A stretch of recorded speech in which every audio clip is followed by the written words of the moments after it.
last minute weekend recording. Yeah, at some point we'll actually get together and we'll record 3 episodes in a day so that we don't have to see each other and I don't have to look at your face for at least 3 stupid, weeks. ugly face for at least 3 weeks. Yeah. Yeah. Anyway, yes. The things we do to bring our stellar conversations to the masses. I feel like there's so many things that we could potentially talk about that we can't really talk about. The first of which being that we might join a podcasting network. And the second being the good news. Have you heard the good news about the Lord? He's within you all the time. He's in your heart. You can't hear the gaze that I'm giving Mark right now. I think they can. It's steely. The silence is deafening. And a little wet. Whatever that means. So, hey Mark, how's it going? It's good. Yeah. You want to talk more about this network? Wait, we're not on the network yet, so why do we have to? I don't know. It's a handshake deal. That's how it was pitched to me. Right, but then followed up by. I mean, I haven't actually. We haven't seen this person in person, so we can't actually handshake. It's a digital handshake. No, it's sort of a peer-to-peer deal. I want a real hand. I want physical skin. You want a hand job. I want to feel someone's bone on the inside of the skin of their hand against my bone on the inside of the skin of my hand. Got it. You want to touch boners. I understand. Other than that. Well, we'll talk about that later. But I suppose that's really kind of brought us around to thinking about what is the structure of our podcast. This is the 40th episode, actually. This is, last time we thought it might be. This time it really is. And we've just always focused on... Wait, does that count Pigs, the very first one? This would be the 41st if we actually had Pigs. Pigs is no good. Yeah, Pigs is... That was a experiment. You guys will never know about Pigs because that's long gone. But it brought us around to the conversation of, well, I guess most people probably don't listen to the podcast because if we're presenting it as a movie, and if they haven't seen the movie, you're probably not going to listen to the podcast.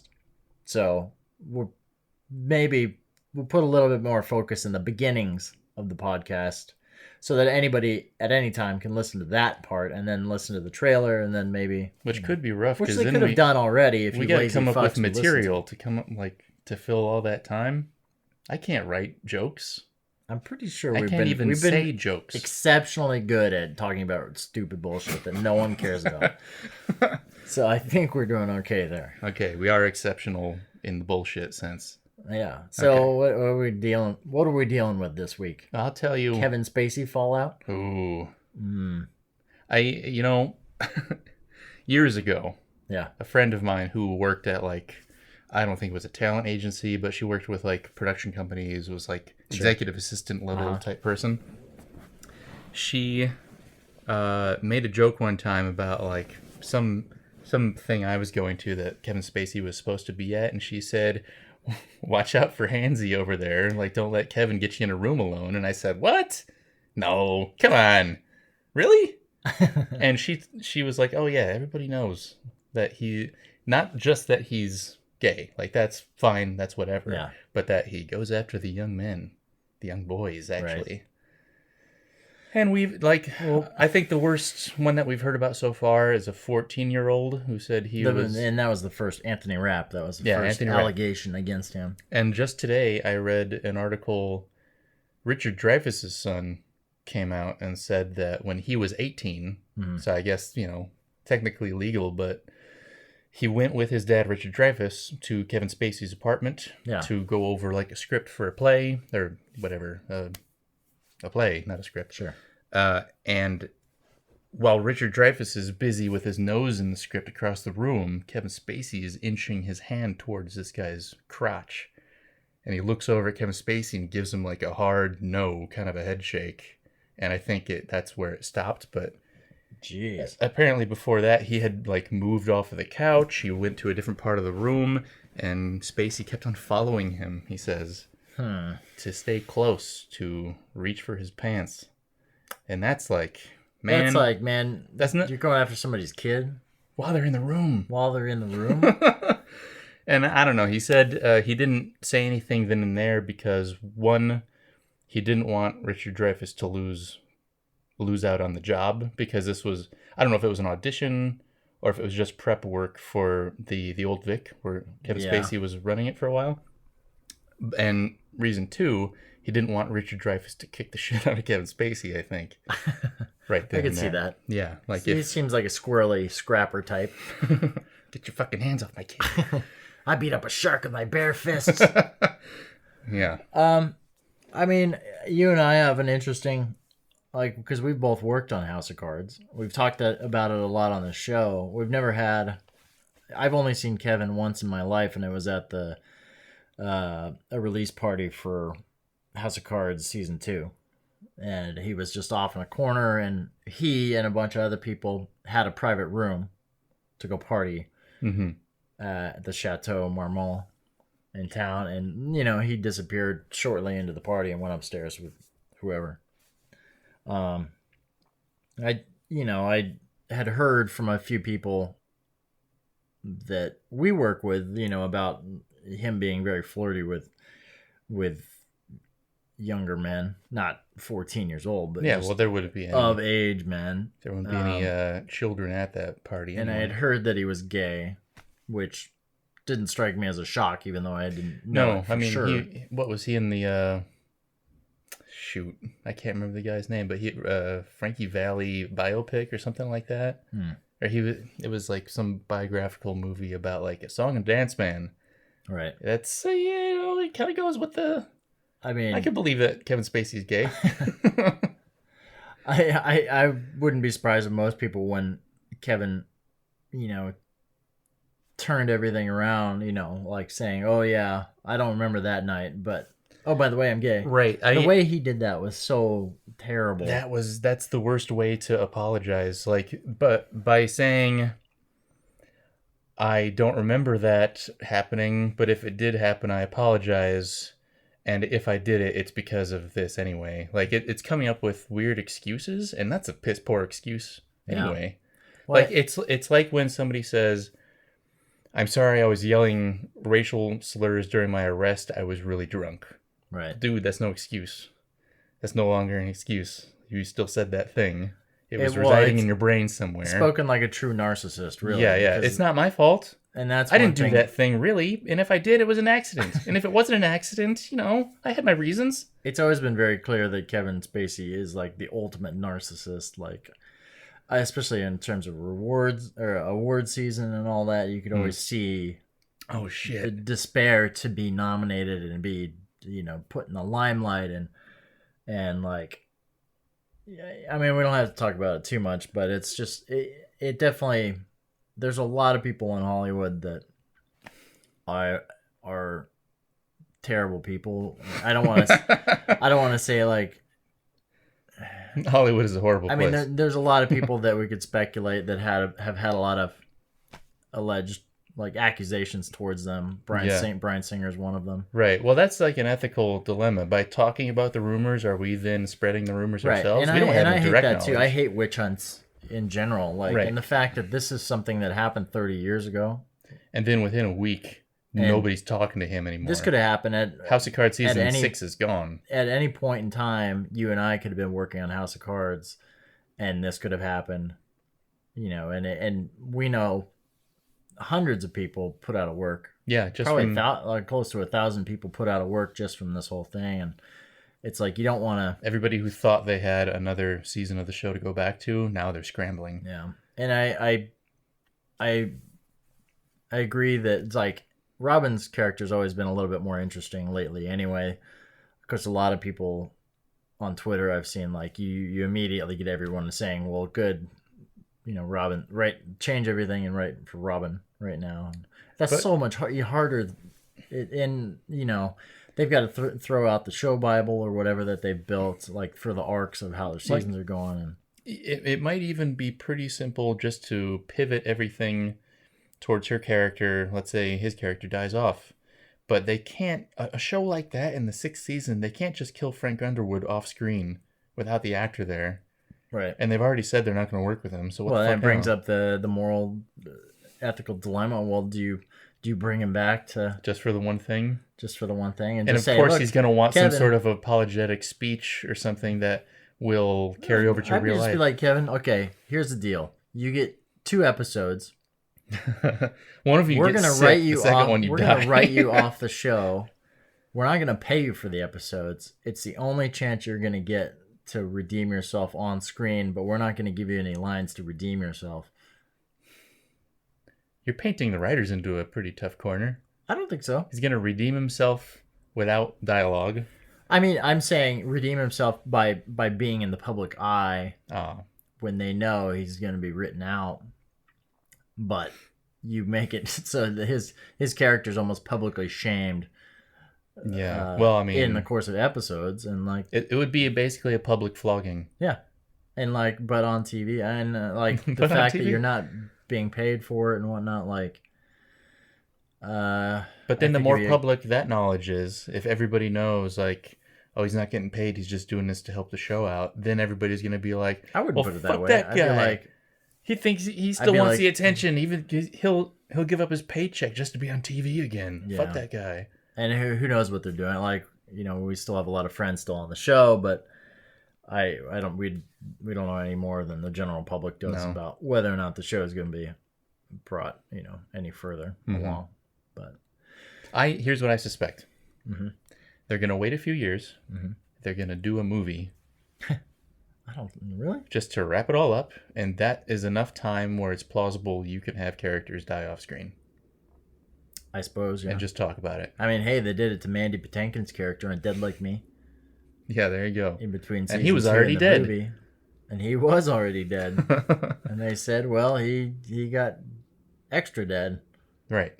Spoiler. Oh man, I just ruined Dead Like Me for everyone. Sorry guys, it really is What a is great it from show. from 2001? I think Besides, the statute of limitations is passed on Dead Like Me. it was a while ago. Yeah, that's an old. I think I just moved into town. No, that was like 2003, 2004, Okay. 2003. If you say so. Yeah.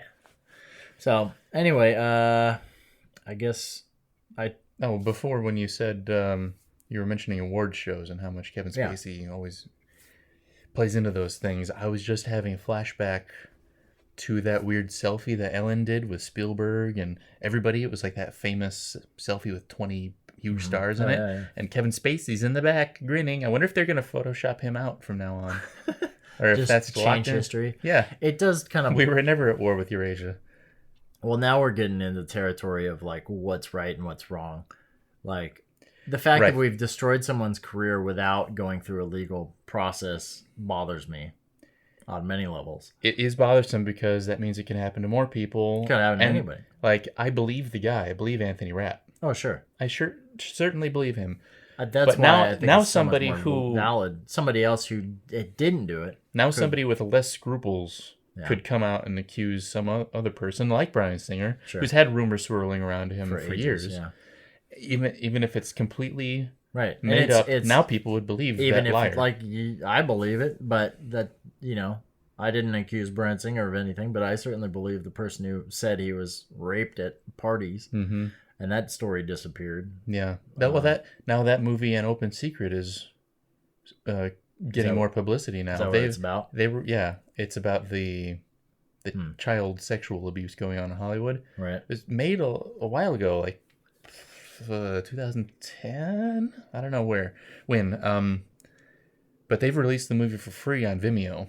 The whole thing, so you can watch it. Maybe we'll watch that one of these weeks for our Let's show. get some controversy. Yeah, let's get some politics into our show. Where no one wants to listen to politics because that's Sexual all politics. anyone ever hears about ever, and we're sorry to drag you guys through it. All right, That's life. Suck it up, I Buttercup. don't. What's the name of the movie I brought tonight? I don't even remember. The disc is away. One Dark Night. One Dark Night with one of the Tilly sisters, Meg Tilly. Meg Tilly, not Jennifer I Tilly. didn't even realize there were two. I didn't realize there was more than one Tilly. Yeah, but they look very similar. I don't Jennifer think. Doesn't Jennifer Tilly do a voice on Family Guy, or did they kill that Does she? character off? I have no idea. She did the voice of I'm better with faces the guy in the than wheelchair. voices. Well, Anyway, One Dark Night. It's a horror movie, so now we're kind of doubling back and doing our Halloween episode. a week after Since you we- wanted to because I'm an asshole. We did Blade Runner for Halloween, but November 7th, we're doing a scary movie. So neither hope one it's of us scary. have seen this, but I did. this is absolutely a case of me judging a movie by its cover. It looks very 80s. The artwork, like super 80s. The artwork for the Blu-ray that I have looks awesome. I think just some like rotting guy in the back with lightning shooting out of his eyes and Meg Tilly drawn in the foreground. But I'd never heard of this movie before in my life, and I put on the trailer and I was like, wow, this actually looks awesome. And it's got Adam West is in it. I'm sure he dies within the first 5 minutes. That's just a total speculation, by the way. I have no idea if he dies or not. Isn't he in like one of the pictures on the back? And it's like, oh yeah, that's the one scene he's in. Probably, and he's second billed on the credits. So well, yeah, you got Adam West in your movie. You got to throw him up there, and it looks like totally cheap horror, but it looks really well designed. I've never heard of it before, but it appears to be the kind of thing that might be a cult classic. Yeah, that I just never heard of. Maybe. We could really enjoy this. This could be a fun movie. All the reviews I read of it were like people like, oh yeah, see, sweet, finally, I love this movie. Like it's just one of those movies that kind of got lost forever. And I've ordered a few actually like this for us to watch in the future. One was some Jeff Goldblum and Michelle Pfeiffer in some movie directed by John Landis. John Landis. Jeff Goldblum and Michelle Pfeiffer, directed by John Landis. Yeah. And you can't remember name? What kind of movie? I can't remember. I'd never heard of it before, but the trailer made it look like crazy. So I was like, okay, I'll take a gamble on it. So that'll be coming in the mail, I think, this week. I got Jeff Goldblum. Speaking of Jeff Goldblum, we've already done a Jeff Goldblum movie, by the way. Earth Girls Are Easy. That's true. You were not. I was not here for that one. There's a movie with Goldblum and Cyndi Lauper. That I think has got some really cool ideas, and it's done in such a shitty, like cheesy, dumb. What's the name of it? I can't remember right now, but she plays a psychic. Well, he's a psychic too. They're both psychics, and they go on like a treasure hunt in South America, and they find some cool paranormal shit happening down there. If they got rid of all the cheesiness and just kept the cool paranormal stuff, they would have had an awesome movie. I want to like take the idea and run with it. I would love to see more movies like that. Yeah, where they're sort of just silly. With Jeff Goldblum. Like Thor 3, he's in that, right? Yeah. He was awesome in that. I saw that last night. Great. We could have talked about it today, but you got your showings wrong. Mark went to the movie theater, screwed up his showing time. Yeah, I thought there was one at 11:15 a.m. It was only at 11:15 p.m. It was probably at the other Burbank theater. Well, then I was going to get a ticket for like the 12:15 show. Sold out. It wasn't sold out. It was a $21 movie ticket because it was their Dolby Theater at that AMC. Wow. They charged $21 for a movie ticket. Yeah, I believe it. Just so you can this is why I go to ArcLight. Yeah, I mean, I pay for the membership, but every time I go, since I go to the movie so often, every time I go to the movie, I always get $5 off concessions. Oh. And like just from the membership. So is ArcLight our sponsor now? They gave me a blanket yesterday. Was it cold in the theater? No, but they gave me a blanket. Like it was the monthly gift. Well, they give you a monthly gift. Like sometimes it's like popcorn. Yes, we're not being sponsored by ArcLight, but yet I would. Like they need our help. They're doing fine. Yeah, I think because I'm supporting them so much. Should we roll the trailer?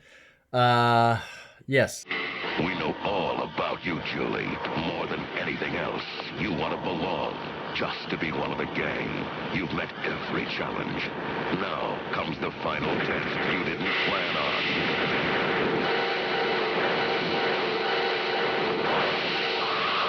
Well, Julie, welcome to the club.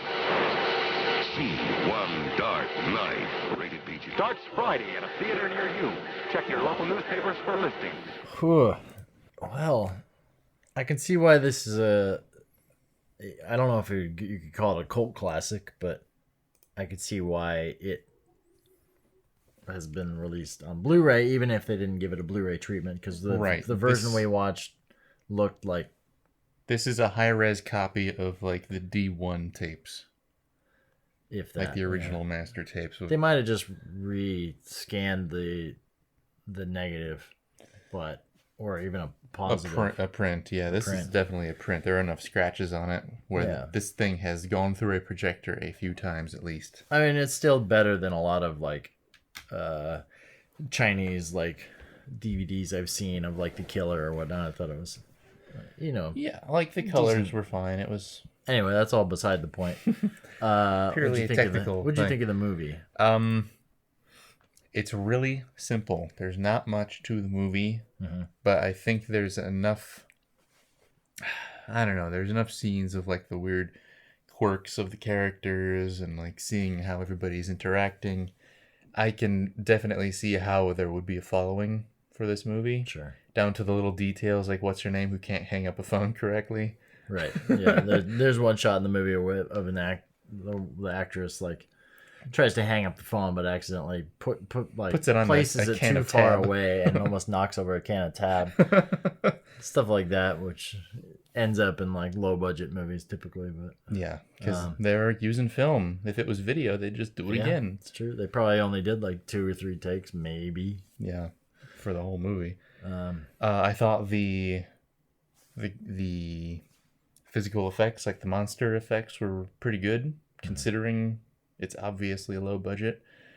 I thought they were fantastic. Like it helps that you said in your little research brainstorm there for a second that they actually imported bodies from India. Yeah, they imported skeletons from India. Like we don't have enough skeletons in America.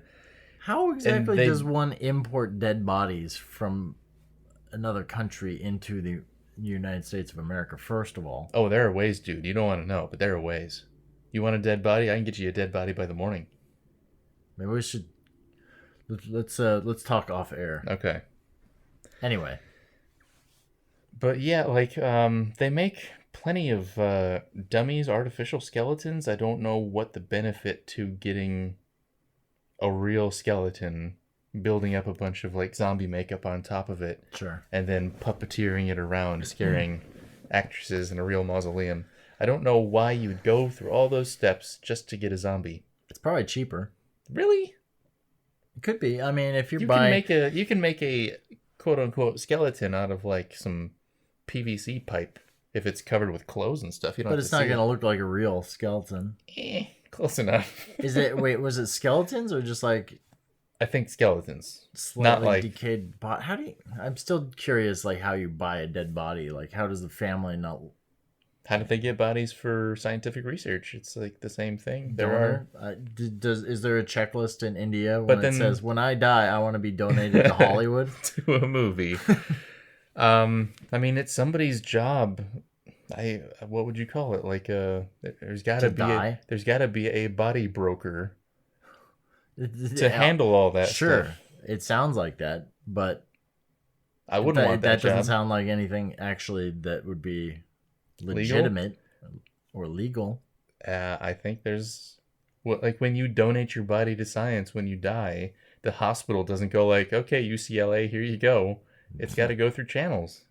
Well, somebody has to operate those channels. You and Josh Trotter touched on this in the Poltergeist commentary. Yeah, same thing. About how there was a film shoot in Long Beach, and they were using bodies from dead bodies from a rental house, and one of the arms broke off one of the quote unquote fake corpses, and there was muscle tissue and there was a bone, and then they were like, they called the cops. The cops took it. It was examined, and sure enough, it was an actual corpse of a human being. And they were getting passed around to different at some point movies as a prop for years. After listening to that podcast, I went and researched it, and I was like, damn. So it was like somebody who had been shot in a fight, and no one claimed the body. So the guy who ran the mortuary just decided to put him up on display as like the guy who robbed the bank. Like you do. And then he became sort of a mascot. And he got passed along. Yeah. Anyway, so I guess it totally happens. But I think the effects in this, the fact that they shot it in LA helps because you have a wealth of some of the best like film business people in the world. Even on a low budget movie, you could probably afford to at least get some of the apprenticed apprentice makeup people. Oh, for sure. Who have learned from the greats. Yeah. And just, and it's not like this movie had no budget. Yeah, it had a low budget, but it clearly had enough of a budget to get, Adam West or... They got Adam West. They had plenty of locations. It wasn't like limited to one or two big things. They spent most of their time inside a real mausoleum at the Hollywood Forever Mausoleum. They have Meg Tilly. I doubt she cost any money back then. But yeah, this was her 4th movie ever. And her first one was like as an extra dancer in Fame. Did Jennifer... Meg is older than Jennifer? I think so. And it also has Elizabeth Daily in it, who was in a ton of movies. Valley Girl, Fabulous Stains, which we watched earlier on. And she was the voice of Tommy on Rugrats, like the main baby on Rugrats. And she's in fucking... Pee-wee? Pee-wee's, yeah. Big Adventure. Pee-wee's Big Adventure. That's like his lady friend. And she's like the biggest... That's like her biggest role, I'm sure. So, I enjoyed it for a movie that I liked it. A movie that I'd never heard of. Like, it definitely, I appreciated the fact that it seemed like they were trying.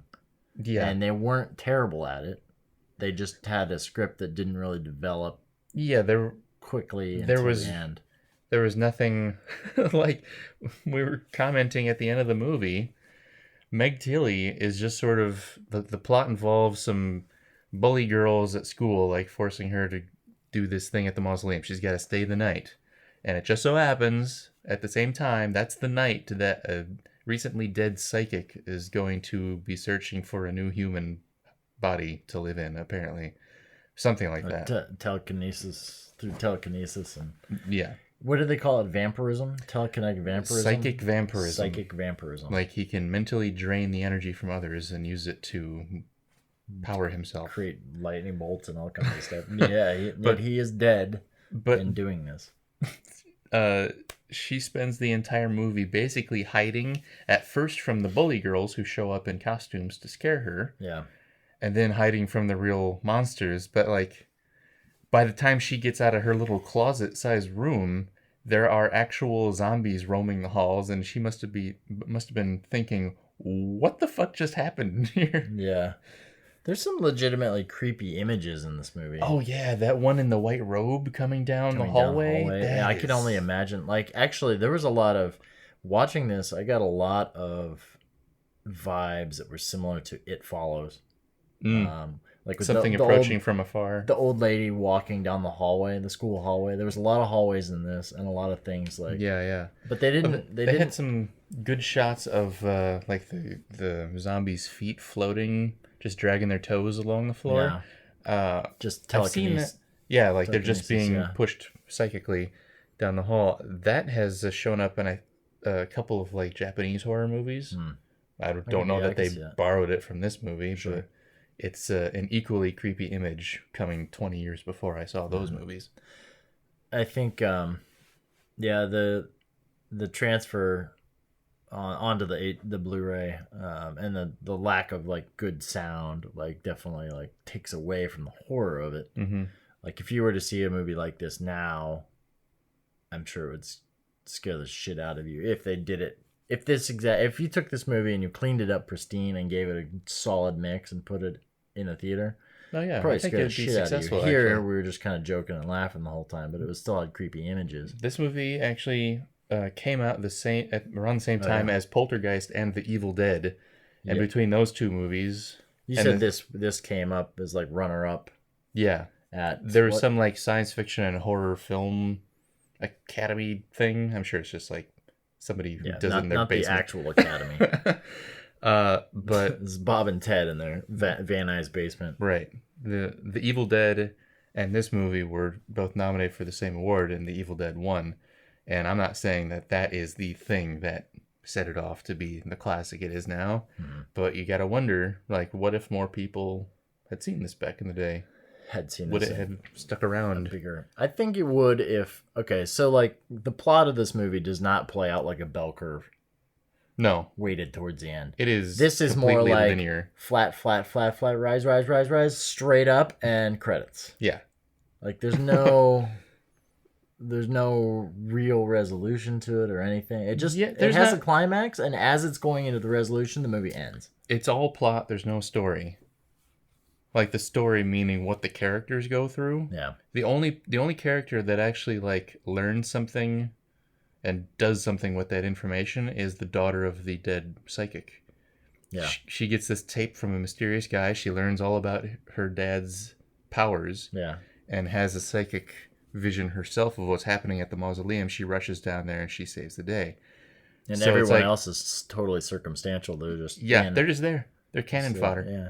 Which makes you wonder why. Yeah, I mean, I guess you do need to set up like their story, but it really has nothing to do. It's just There's no nothing to connection at do all. with the fact that this whole psychic thing Right. occurred. And I guess it's sort of implied that Meg Tilly is wanted for some reason by the psychic because he just kills the other two girls.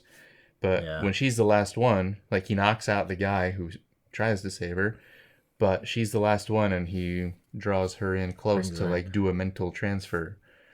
Why her? There's nothing special about her. It makes me wonder if there's like some more plot that was cut out of the movie for whatever reason. Because at the beginning of the movie, the guy is found dead with like 6 girls. Like he's been trying. He's in been his looking for the hotel right room, person. and Yeah. the girls are just piled up in the closet, and it's kind of a weird scene. Even the coroner walks in and is like, whoa, because there's dishes sticking out of the walls. There's Like there was a psychic explosion that threw everything just sticking to the plaster. So it's interesting that he only seems to be going after girls for one. Like, what does that have to do with something? Maybe this is before gender reassignment surgery was possible.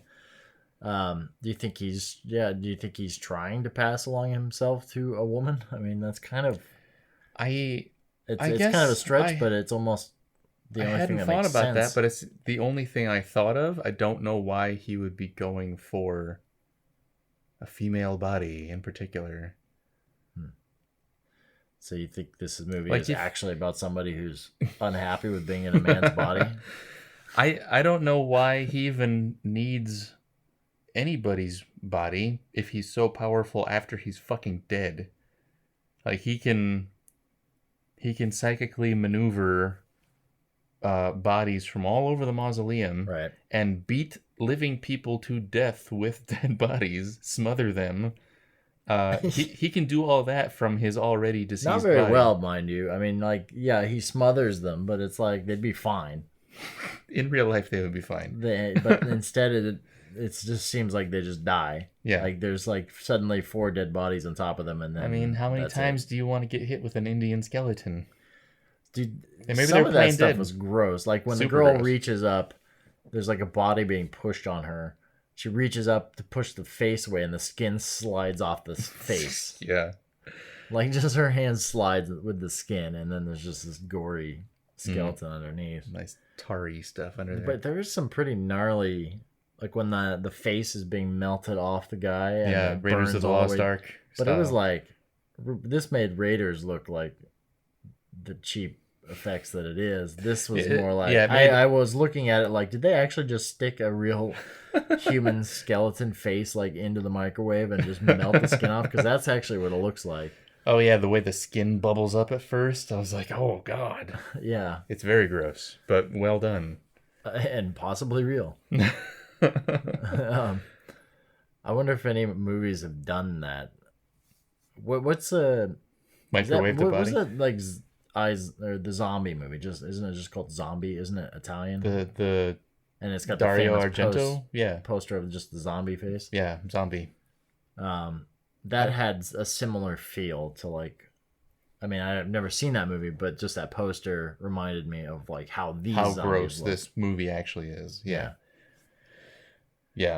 that's a fair comparison. That poster does match this movie better than it matches itself. Itself, yeah. I think this kind of brings up in my mind this is the kind of movie that could inspire some gnarly nightmares Yeah, it could. just based on the imagery. It could and, also like, the creep inspire factor. the next Greg Nicotero The next great like makeup effects artist. Oh yeah, to go off and just do. I could totally see that, and I wish that more horror films adhered to this kind of The physical physical stuff, not quality going all of, CG. like, yeah, of just you don't need much, just like People, I think they have a more visceral reaction when they can tell it's something real. sure. And not just the actors, of course, like the audience. Like, if we can see that it's somebody actually touching a gross monster creature thing. Yeah. Oh my god. Yeah. Yeah. But I can't remember the last time. What's the last movie made in recent history that involves something like this kind of like or macabre dead like things? Because I don't know. The Ring movies are sort of. It's not on this scale. I kept thinking of The Ring. Like I think The Ring kind of stood out as like, yeah, like even the girl in even the well, you know. Well, like the beginning of this movie, when I saw the women stacked up in the closet, I was like, ooh, it's just like the girl in the closet at the beginning of The Ring. So I don't know, but it was like the way they were all kind of like decayed looking, kind of matched. Yeah. That feel. But I just can't think of anything offhand that had like dead bodies. Usually horror films these days are like people getting tortured, it's torture porn. It's or more of like demon it's monsters. Scream, like somebody with a mask running around stabbing people to death. Like, yeah, it's not. They still like, make slasher movies and they still make like demon possession movies. In zombie movies, well, the zombies always seem to look the same. Like zombie movies had that big resurgence after Dawn of the Dead came out in 2004. And they all hiss now. For some reason. They screech like raccoons. But I think zombies, I don't know, last big one was World War Z. All CG zombies. Yeah, totally unrealistic and unreal. Unrealistic zombies. I do not approve.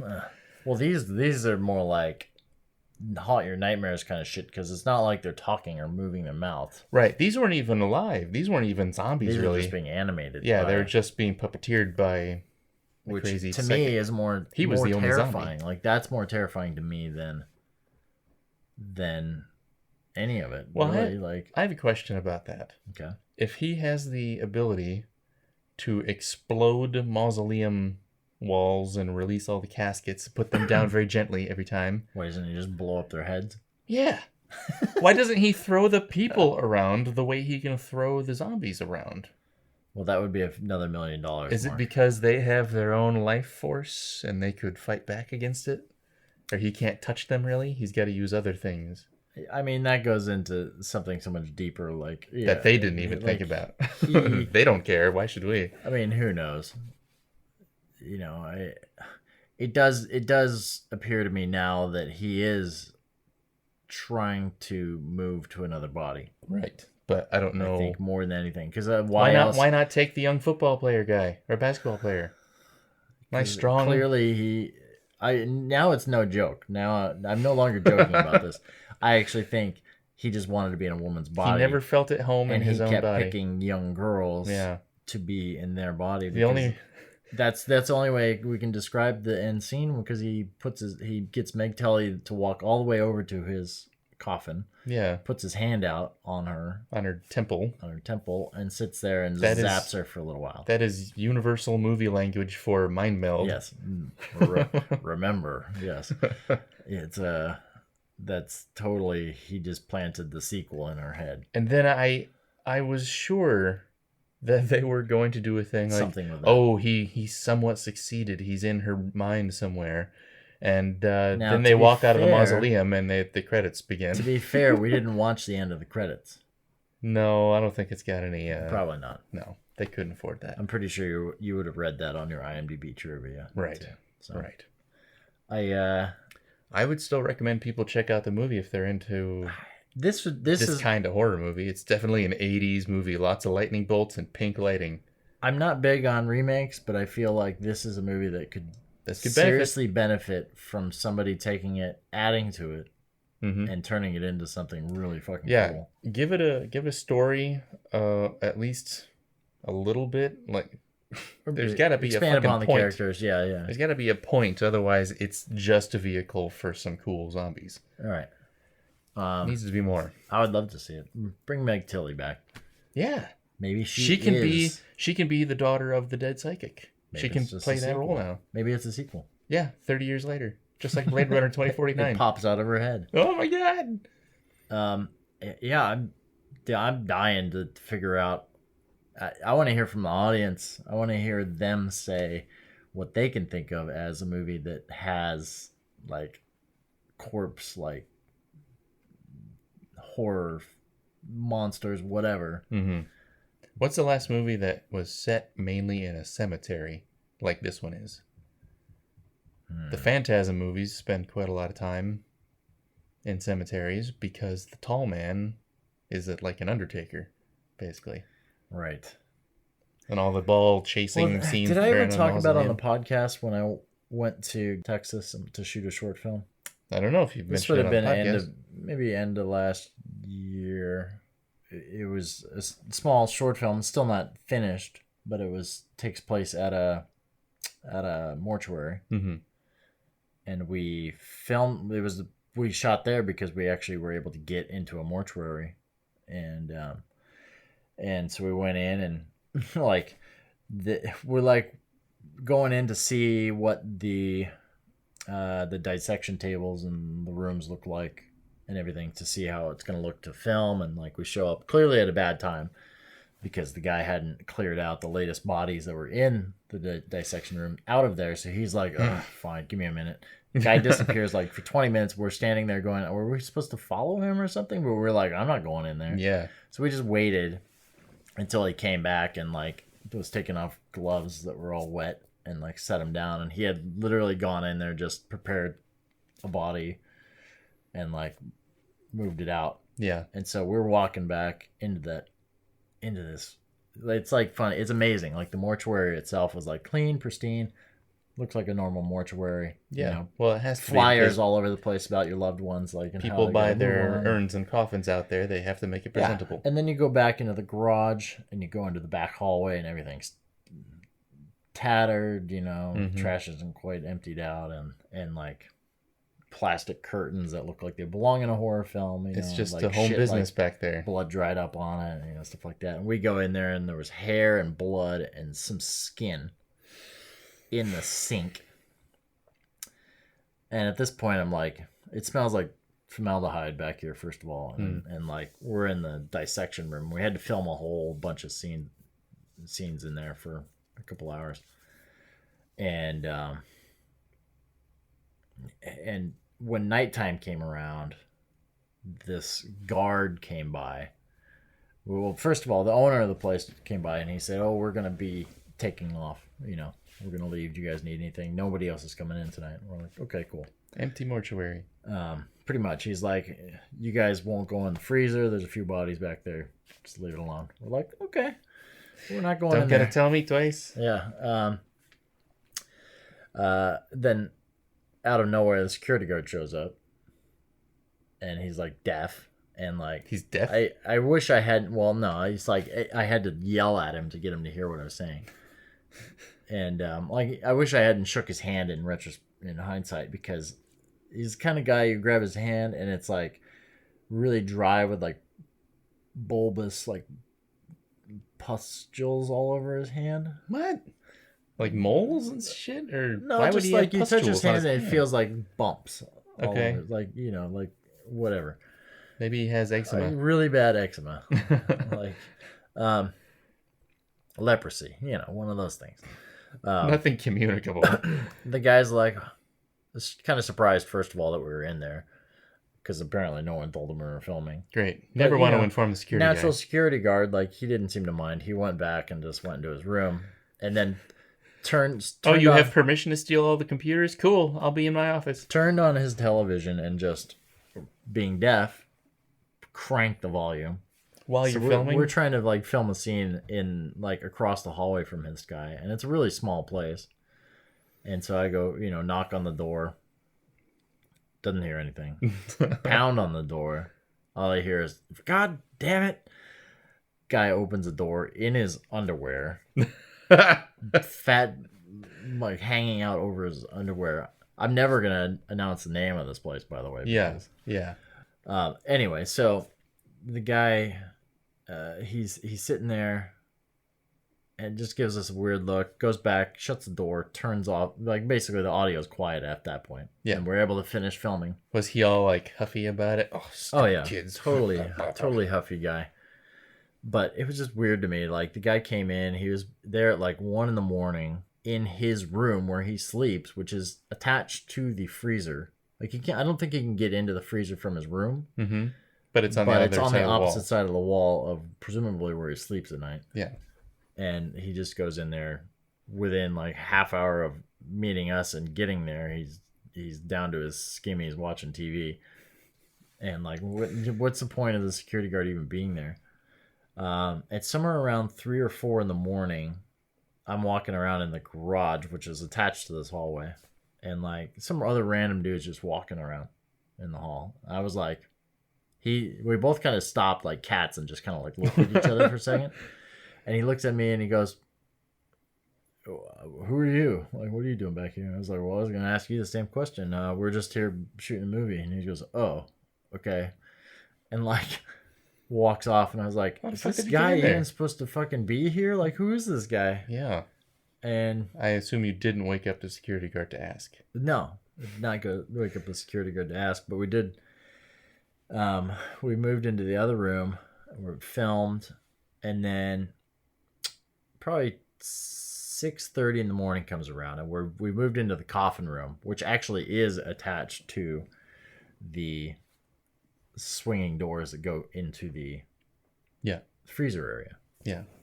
And of course you see where the the carts are pushed along with the people through the coffin area, which is part of the like retail area. So it's like this nice clean area again. Yeah. Except for the fact that for some reason, right there. For some reason, the hallway that's attached to the garage with the dissection table, the hallway leads into this room, and then they have to push the body through the coffin room to go into the freezer, which makes no sense at all. Because it's like the coffin room's nice, and it's supposed to be, you shouldn't be pushing dead bodies through there because it's where the public can go. And anyway, so we're filming in there, and I just start hearing porn. Not that, no, we don't hear that. But I just start hearing porn from the other room. And I'm like, is that? No. And I like get everybody quiet. And Matt, my friend Matt Hinksman, is with me because he's gaffing and I'm DPing. And I just hearing porn blasting from the other room, and we just like kind of look at each other like, is this actually happening right now? And the security guard is blasting porn. Not the other guy. In his room. No, the security guard that was in his skimmies last time. Yeah, skivvies. Across the hall from the dissection tables and next to the freezers from of bodies. From what you could discern, from what you heard, yes, was it just normal porn, or was it like?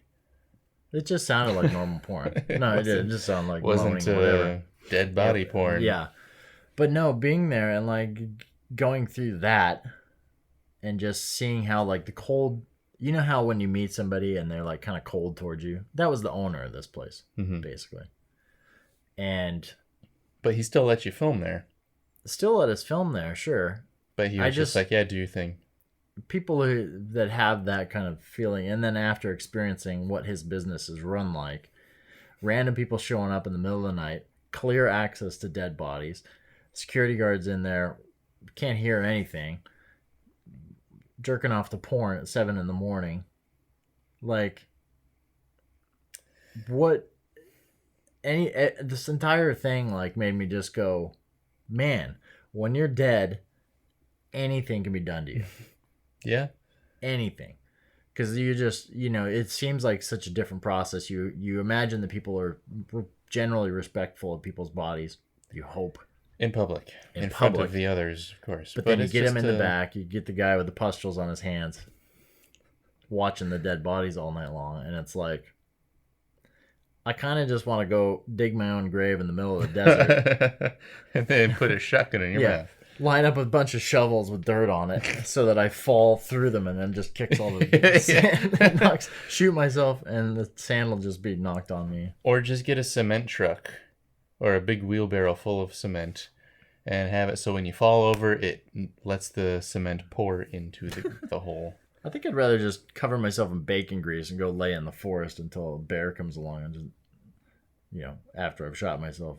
Okay. You don't want to live through that. No, you don't want to live through that. I saw The Revenant. Yeah. Raped by a bear. I just thought of a movie. Memory was... It came up because of your story. Mm-hmm. There's a movie called The Autopsy of Jane Doe. Have you heard of that one? I've heard of it. It's got Emile Hirsch in it. Sure. And Brian Cox. And it's pretty much a two-man show. And that is a movie set in a mortuary where some creepy ghost shit starts to happen. And it was in the same vein as this movie, really. There's a lot of gross stuff because, they're doing an autopsy. All the clues to the story are kind of revealed on her body. And then there's some zombie stuff going on and ghosts and whatever. And that was a pretty enjoyable movie, too. Mm-hmm. Yeah. That's a very close sibling to this movie. Is it because it's a little bit more realistic? It's more realistic it's like in terms of... actually horrifying in that it's like dealing with actual death as opposed to... It is about paranormal stuff. So okay. It's only realistic as far as it's about two guys who do this for in a the sense living. Like this is about telekinesis and psychics, but right. it's shot in like a mausoleum. Yeah. You're saying like yours or the short film that I was a part of, like there's an actual sense of like actual death because you kind of are surrounded by it actually. Yeah. Whether you're at a mortuary or a mausoleum or what have you, but... And there's another movie called I Am Not a Serial Killer. I think it's on Netflix. And that's about... Let me guess. The twist is he is a serial killer. I couldn't tell you that because I'd be revealing if there's even a twist in that movie. That's true. We can't ruin that one. I cannot confirm or disconfirm. But true. It's about a kid whose mom works in a mortuary doing the same thing. So it's sort of... He's interested in dead bodies and stuff. And everybody thinks he's a serial killer. It's almost like this kind of stuff was just made in like the 80s. Of course, what was that movie? It was some film in the 90s. It was about a girl who sleeps with corpses at a mortuary. Oh, Cemetery Man? No. Did that happen in a different movie too? I think that happened in Cemetery Man. This was a really fucked up, weird movie. I mean, I guess you got 6 Feet Under also was a big one. The show? Most people, the HBO show, yeah. Yeah. I never watched it. That was just more of a family drama that happened to be set at a mortuary, right? Yeah. I can't remember the name of that other movie. It was like it wouldn't have been mid-90s. It was probably early 2000s, actually. Maybe it was called The Woman Who Slept with Dead People. I just remember it was a really fucking weird movie, that's all. It was a good movie. It was just like... It was about someone, and they treated it as like she legitimately loves these people. That is the actress new one to has me. Gone on, like the actress is in House of Cards. I'm trying to remember. Neve Campbell? No. I can't remember the name, but yeah. Anyway, all right. Well, on that lovely note, yeah. I don't have much else to say. I do love movies like this that disappear from the face of the earth and get some kind of resurgence. So hopefully we help some people go out and see. Although I don't know where you can really find this movie. The company is helping to show it to a new audience. Yeah. I've never heard of this movie before, but it's pretty good. I'm sure it's like immediately available on YouTube somewhere. To be honest. $2.99 on Vudu. Probably about the same quality too. Yeah, for sure. But it's a high-res VHS tape, guys. Yeah. Just get the DVD. You'll be fine. You don't need the Blu-ray. No. Probably not. Unless you want the special features. No. Yeah, I think we're done here. Yeah, that's another week on The Hell With This. And who knows, maybe next time you hear from us, we'll actually we'll be a part of a network. I can't wait to read all the copy. The ad you'll copy. Be blasted with advertisements. For MeUndies and Blue Apron. Yeah, I wish. And Rocket Mortgage. We've got totally radio personalities. Yes, we will put you to sleep any day of the week. If you want us to read books live and put you to sleep, Go straight to hell. Just let us know on iTunes. I don't think a single person has commented on our iTunes. Thanks, crowd. Yeah, way to go, people. We're totally winning them over, dude. Woo! Mark just punched me in the face.